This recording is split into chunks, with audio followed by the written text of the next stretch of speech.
পাচ্ছেন অনেকগুলো মাছ। আর কি করা মাছ, কিসের মাছ অবশ্যই বলবো, সেই কারণে আপনাদের আমার পুরো ভিডিওটা দেখতে হবে, তাই আমার পুরো ভিডিওতে চোখ রাখুন। হ্যালো ভিউয়ার্স, আসসালামু আলাইকুম, কেমন আছেন? এখানে দেখতে পাচ্ছেন আপনাদের ভাইয়া কাদার ভেতরে, কাদাতে একদম লুটুপুটু হয়ে গেছে, মাছ মারার জন্য ব্যস্ত আছে। আমাদের গ্রাম অঞ্চলে যেগুলো পুকুর থাকে সেই পুকুরের পানি শুকিয়ে সেচ দিচ্ছে, মানে পানিটা সেচ দিয়ে অন্য পুকুরে দিচ্ছে, দিয়ে যেগুলো মাছ থাকে সেই মাছগুলো মেরে নিচ্ছে সবাই মিলে। হচ্ছে মাছ মারছে। আর এখানে আমি এই যে পাইপের মুখ আছে, এই মুখে এই যে ঢাকা পাচ্ছি, দেখেন কতগুলো মাছ উঠেছে। দেখেন আমরা ছোটবেলায় অনেক মাছ ধরতাম আগে, এইভাবে অনেক মনে পড়ে যাচ্ছে ছোটবেলার কথা। ছোটবেলায় এইভাবে অনেক মাছ ধরেছি।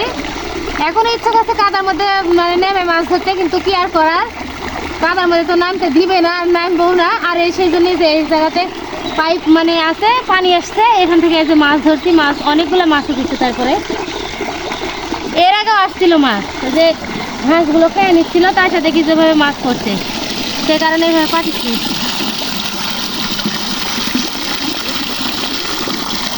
যাই হোক, আপনারা তো দেখতেই পেলেন যে পুকুরে পানি সেচ করে দিচ্ছে, মানে অন্য পুকুরে পানিটা দিচ্ছে মেশিনের দ্বারা। তো ওখানে পাইপের মুখে আমি ঝাঁকাটা পেতে রাখছি, ওখানেও অনেক রকম মাছ পড়ছিল, খরচা মাছ।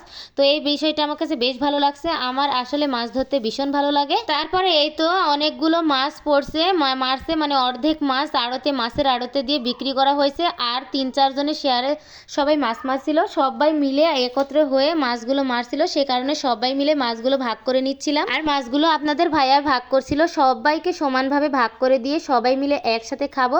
আসলে সবাই মিলে একসাথে মাছ মেরে খাওয়ার আনন্দটাই আলাদা। তো আজকের মতো এ পর্যন্তই। সবাই ভালো থাকবেন, সুস্থ থাকবেন। পরবর্তী ভিডিও নিয়ে আপনাদের সামনে হাজির হবো। আল্লাহ হাফেজ।